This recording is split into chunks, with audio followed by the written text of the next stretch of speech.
아멘. 우리 귀한 호산나 찬양의 중창의 찬양을 하나님께서 기뻐 받으신 줄로 믿습니다.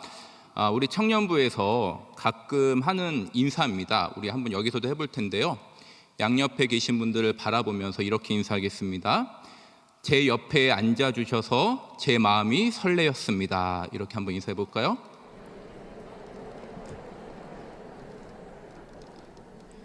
정말 그렇죠? 네. 여러분 혹시 가나안 성도라고 들어보셨습니까? 거꾸로 하면 안나가 성도죠. 이 가나안 성도들은 예수님은 믿지만 교회 나가지 않고 혼자 신앙생활 하겠다 하는 분들을 가리키는 말입니다. 우리나라에서는 약 10년 정도 전부터 이 가나안 성도들이 이슈가 됐는데요. 이분들이 교회를 나가지 않는 이유가 뭘까 이렇게 물어보니까 교회에 대해서 실망하였거나 혹은 목사님이나 성도님들에게 상처받아서 난 교회 나가지 않겠다 하시는 분들이 이런 가나안 성도입니다. 그런데 최근에 이 코로나를 지나오면서 다시금 한국 교회에 가나안 성도들이 급증하게 될 것이다 라는 연구 결과가 나오고 있습니다. 이를 증명한 여러 조사들이 있는데 다른 거 다 제하고 한 설문조사만 제가 말씀을 드리겠습니다. 작년에 한 설문조사입니다. 작년 하반기에 했던 설문조사인데요. 대상자는 그동안 꾸준하게 교회를 잘 출석하는 성인들을 대상으로 설문조사를 했습니다. 그런데 이분들 중에 23%가 코로나가 끝난 이후에, 코로나는 국가적인 차원도 있고 건강 때문에 어쩔 수 없다 하지만 근데 코로나 이후에도 나는 교회를 나가지 않겠다, 혼자 신앙생활 하겠다 이렇게 표시를 한 것입니다. 여러분 이게 가나안 성도들을 대상으로 한 결과가 아니라요, 코로나 이전까지는 교회를 잘 출석하셨던 성인들이 코로나 이후에 출석하지 않겠다는 거예요. 그래서 그 이유가 도대체 무엇인가 이유를 물어봤습니다. 그랬더니 이렇게 답변들이 나왔습니다. 인터넷으로 예배를 드리면 시간을 아낄 수 있고 편해서, 대형교회의 잘 세팅된 예배를 인터넷이나 방송으로 들을 수 있어서, 혼자서 예배 드리는 것이 집중이 잘 돼서, 사람들과 부딪히는 스트레스가 없어서, 교회를 꼭 출석해야 되는 이유를 찾지 못해서, 이런 이유들을 이야기했습니다. 여러분들은 이 설문조사를 들으면서 어떤 생각이 드셨습니까? 저는 한 명의 목회자로서 이 조사를 읽으면서 한국의 성도들에게 이 교회가 무엇인가, 성도들의 교제가 무엇인지 바르게 잘 가르치지 않으면 한국 교회 성도들의 영적인 문제가 심각해질 수도 있겠다라는 위기의식을 느끼게 되었습니다. 여러분 성경을 보시면 하나님께서 이 교회 표지가 어떠해야 되는지에 대해서 말씀을 해주셨는데요. 물론 여러 교회 표지가 있지만 그 중에서도 대표적인 3가지 교회의 표지를 꼽자면 하나님의 성전이어야 되고요, 교회는 그리스도의 몸이어야 되고 하나님의 권속이어야 합니다. 여러분 하나님의 전이란 의미가 뭘까요? 이 성전, 교회는 성전, 하나님께서 임재하시는 장소를 강조하면서 성전은 교회는 하나님께서 임재하시기에 우리가 예배하는 장소다라는 것을 강조하는 것입니다. 그리고 그리스도의 몸은 무엇입니까? 그리스도의 몸, 예수 그리스도가 교회의 머리이고 주인이시고 성도들은 예수님의 몸을 이루는 유기적 공동체임을 의미하는 것입니다. 그러면 하나님의 권속은 뭘까요? 권속은 가족이라는 의미죠. 우리는 하나님을 아버지라고 고백하고 있기 때문에 서로가 영적인 형제 자매, 가족 공동체가 되었음을 의미하는 것입니다. 여러분 이거는 교회의 어떤 비유가 아니에요. 교회는 마치 하나님의 성전과 같아야 되고 그리스도의 몸과 같아야 되고 하나님의 권속과 같아야 되고 이게 아니라 이것은 교회의 정의이고 교회의 표지입니다. 교회는 하나님의 성전이고 그리스도의 몸이고 하나님의 권속이어야 한다는 것이죠. 이러한 가르침을 우리가 기억하면서 처음에 제가 서두에 말씀드린 설문조사를 기억해보면 이 한국교회가 그동안 이 표지 중에서도 하나님의 성전을 특별히 강조했다는 것을 알 수 있습니다. 우리 한국교회 성도들은요, 이 하나님의 전, 주일 성수 와서 예배 드리는 것을 아주 목숨과 같이 지켜왔죠. 전쟁이 나고 하늘이 두 쪽 나도 반드시 주일 성수한다. 이것은 한국 교회가 유독 가지고 있는 큰 축복이고 은혜라고 생각합니다. 여러분, 우리 충영교회 5대 목표 첫 번째가 뭐죠?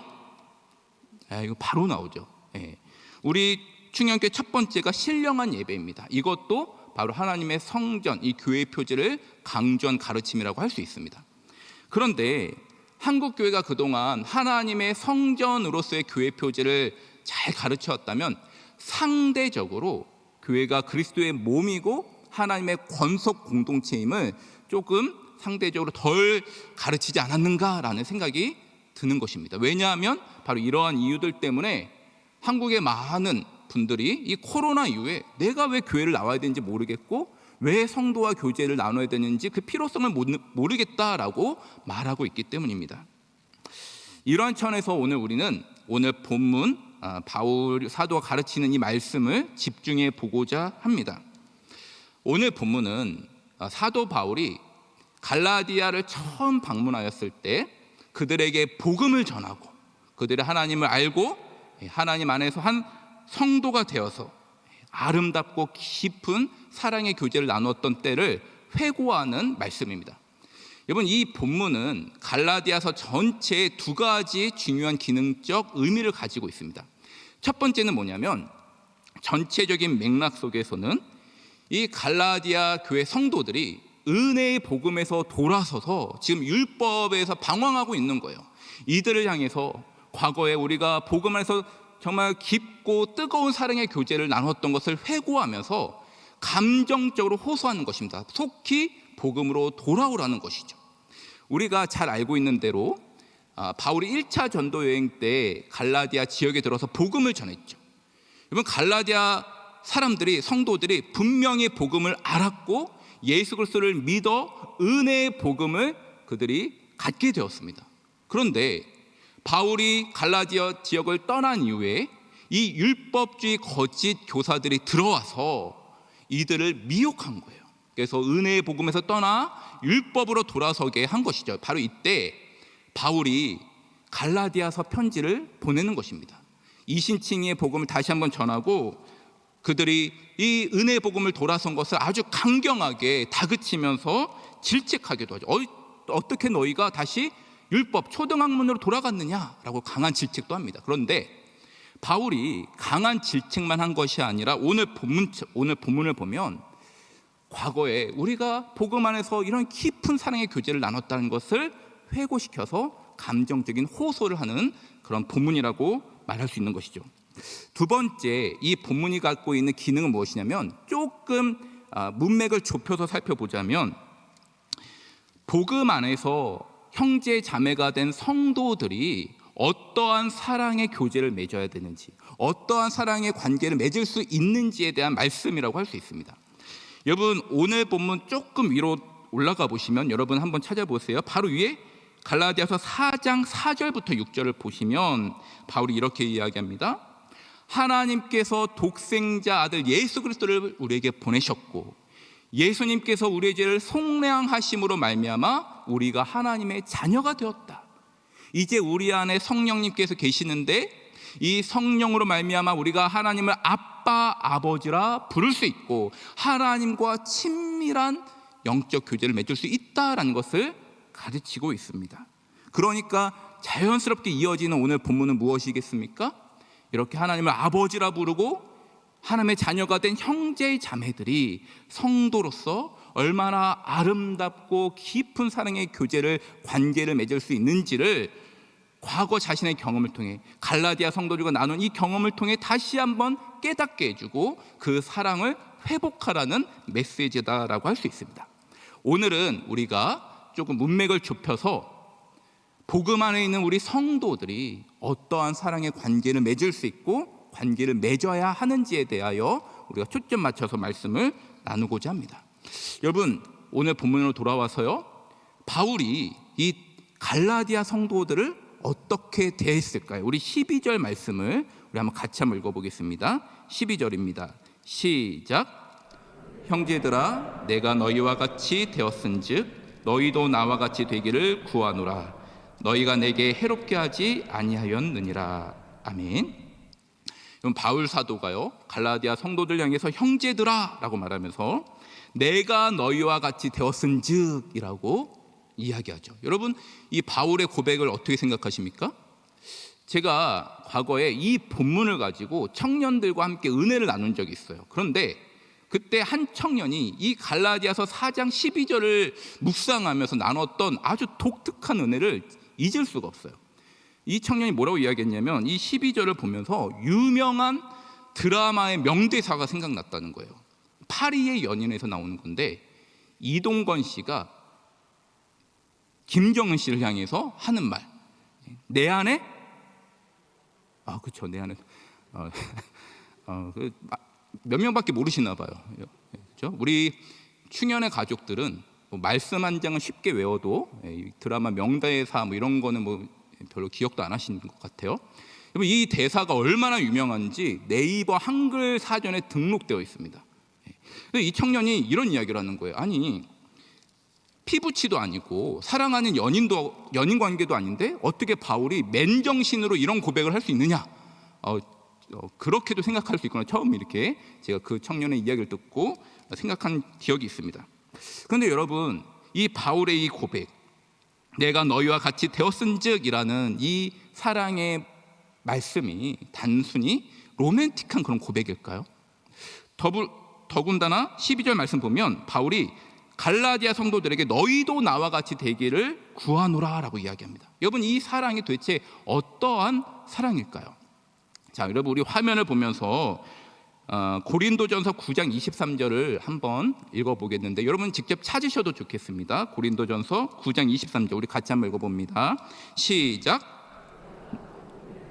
모든 것을 행함은 복음에 참여하고자 함이라. 자, 여러분, 이 말씀을 보시면요, 우리가 23절만 읽었지만 사실 바로 위에 19절부터 여러분들이 보시면 우리 많은 성도님들이 사랑하고 암송하는 그런 말씀입니다. 이렇게 이야기가 나옵니다. 내가 자유하나 스스로 종이 되고 유대인들에게는 유대인과 같이 되고 이방인에게는 이방인같이 되었다. 여러분, 바울이 자유한데 종이 되고 유대인인데 이방인과 같이 된 이유가 무엇입니까? 그 핵심 이유가, 그 목적이 23절 나와 있는 것처럼 내가 복음을 위하여, 내가 복음에 참여하고자 그들과 같이 되었다. 언어도 다르고 인종도 다르고 문화도 다른데 내가 복음을 위하여 그와 같이 되었다라고 이야기를 하는 것입니다. 여러분, 바울이 내가 너희와 같이 되었다라는 이 고백은 그가 어떤 뛰어난 인격이나 감성적인 사랑을 가지고 있어서 한 이야기가 아니라 놀라운 하나님의 사랑을 그가 경험하였기에 독생자 아들을 아낌없이 보내주시고 예수님이 성육신하신 그 복음, 그 사랑을 경험한 자로서 그 사랑에 힘입어 나도 성육신의 사랑을 하겠다라는 결단이고 고백인 것입니다.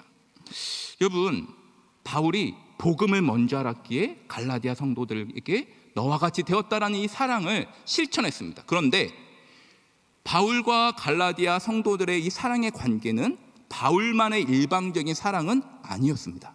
갈라디아 성도들은 바울을 어떻게 대했는지 우리 이어서 13절과 14절 말씀, 우리 13절 14절 같이 한번 읽어보겠습니다. 시작.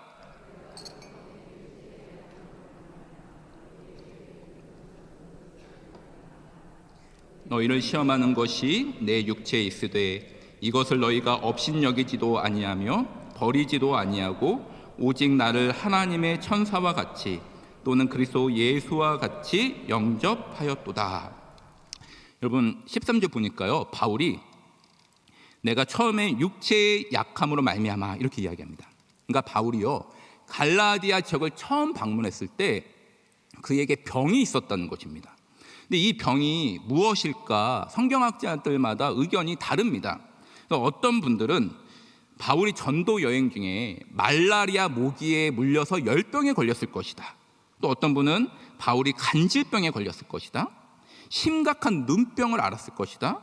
또 바울이 유대인들에게 돌에 맞아서 후유증이 생겼을 것이다. 이런 의견들이 있습니다. 이제 성경에 나와 있지 않으니까 정확하게는 모르겠지만 한 가지 확실한 건 있어요. 그게 뭐냐면 바울이 이 육체의 약함이 사람들 눈에 보일 정도로 그 외상 겉으로 드러났다는 것입니다. 그래서 14절 말씀을 보면 사람들이 이 바울의 병색을 보고 그를 충분히 업신 여길 수도 있었고 무시하거나 버릴 수도 있는 모습이었다라는 것입니다. 그런데 여러분, 갈라디아 성도들이 바울을 어떻게 대하고 있죠?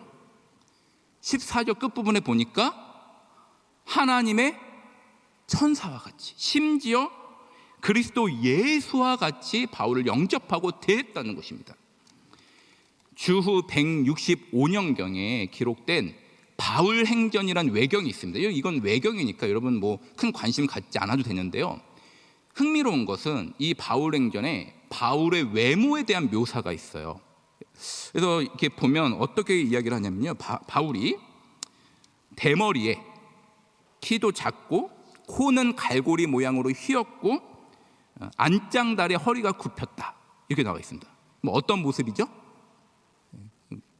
그냥 하나님이 창조하시고 살짝 이렇게 주무렸다 펴신 뭐 이런 모습인 것 같아요. 근데 제가 인터넷에 한번 검색을 해봤어요. 바울의 성화. 그러니 이 바울의 성화를 그린 화가들이 있습니다. 렘브란트도 있고요, 독일의 화가 알브레이트 듀러도 바울 성화를 그렸어요. 제가 이 그림을, 사진을 다 준비를 했는데 여러분들에게 은혜가 되지 않을 것 같아서 제가 보여드리지는 않으려고 합니다. 바울이 그렇게 크게 흠모할 만한 모습은 아니었던 것 같아요. 심지어 갈라디아 지역을 처음 방문했을 때는 병을 앓고 있었죠. 그럼에도 불구하고 갈라디아 성도들이 바울을 하나님의 천사와 같이, 그리스도 예수와 같이 여기고 사랑했다는 것입니다. 뿐만 아니라 15절 끝부분에 보면 이 갈라디아 성도들은 할 수만 있다면 바울을 위하여 자신의 눈을 빼어줄 정도로 사랑하고 아꼈습니다. 이건 비유죠. 바울이 정말 눈이 아프고 눈을 빼어줬다는 게 아니라 그만큼 바울에게 연약함이 있었음에도 불구하고 사랑으로 아끼고 덮어주는 갈라디아 성도들의 사랑을 이야기하는 것입니다. 사랑하는 여러분, 바울과 갈라디아 성도들의 이 사랑의 관계가 어떠합니까? 바울은 그들에게 찾아와서 하나님의 복음을 전하였고 복음 안에 산 형제의 가족이 되었기 때문에 정말 자신을 갈라디아 성도들과 같이 될 정도로 성육신적인 사랑을 그들에게 대하였습니다. 마찬가지로 갈라디아 성도들도 영원히 죽을 수밖에 없는 우리에게 복음을 전해서 영원의 생명을 얻게 하신, 얻도록 가르쳐준, 복음을 전한 이 사도 바울을 영적 부모와 같이 여기고 사랑하고 존경하고 아껴주었다는 것입니다. 여러분, 이것이 복음 안에서 거듭난 교회가 가져야 될 아름다운 표지라는 것입니다. 권속 공동체가 바로 이러한 모습이어야 되는 것이죠. 세상과 전혀 다른 사람들은 바로 세상과 전혀 다른 사랑, 하나님의 사랑을 감당하는 교회의 모습이어야 한다는 것입니다. 그런데 문제는 이렇게 바울과 갈라디아 성도들의 깊은 사랑의 관계에 있었는데 이 관계가 깨어지고 말았다는 것이죠. 왜 깨졌는지 우리 17절 말씀, 그 이유를 한번 읽어보겠습니다. 17절입니다. 시작. 그들이 너희에게 대하여 열심내는 것은 좋은 뜻이 아니요 오직 너희를 이간시켜 너희로 그들에게 대하여 열심을 내게 하려 함이라. 여러분, 17절에 그들이라고 나오는데 이 그들이란 율법주의 거짓 교사들을 가리킵니다. 바울이 갈라디아 지방을 떠난 이후에 율법주의 거짓 교사들이 이들에게 찾아온 것이죠. 그래서 복음 안에 하나님의 자녀가 되었던 이 성도들을 미혹해서 다시 초등학문 율법을 향하도록 그들을 대한 것입니다. 그리고 이들이 17절의 말씀 보니까 거짓 이 교사들도, 율법주의자들도 갈라디아 성도들에게 아주 열심을 댔어요. 잘 대했다는 것입니다. 잘 섬겨주었다는 것입니다. 그런데 그들의 열심은 좋은 뜻이 아니었다라고 이야기합니다. 그들에게는 숨겨진 목적이 있었는데요, 여러분 17절 끝부분에 보니까 숨겨진 목적이 무엇입니까?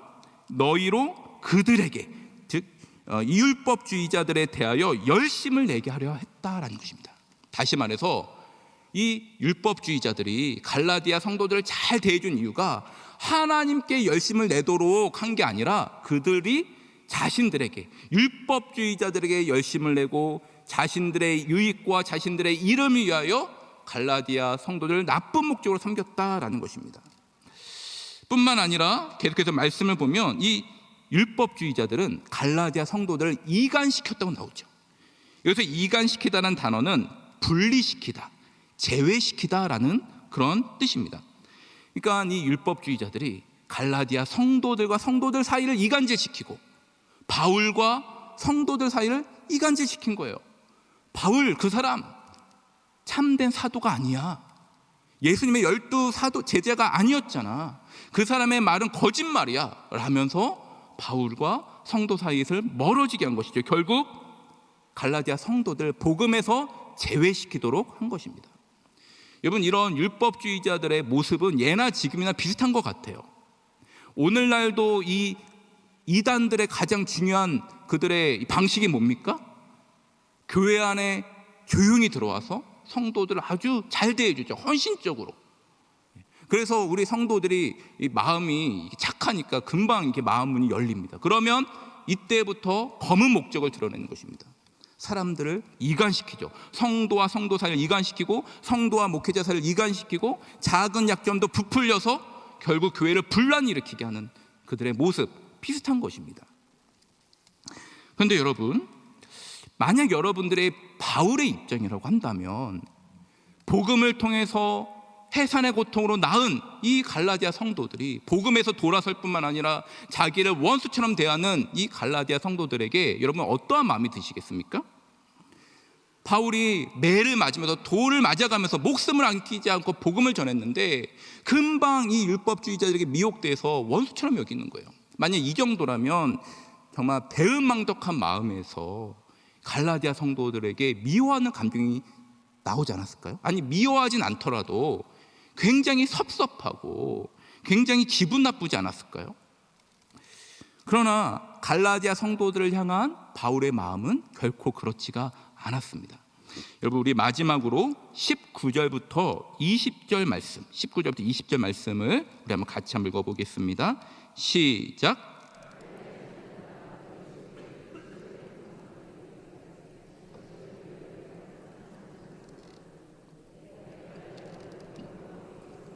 내 언성을 높이려 함은 너희에 대하여 의혹이 있음이라. 여러분, 19절에서 바울이 갈라디아 성도들 향해서 뭐라고 부르죠? 뭐라고 부릅니까? 나의 자녀들아 라고 부릅니다.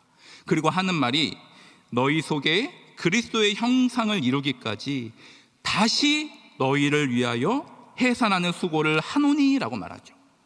여러분, 여기서 해산의 수고는 단지 어머니가 아이를 임신하는 기간만 말하는 것이 아니라 아이를 출산하는 고통까지를 의미하는 단어입니다.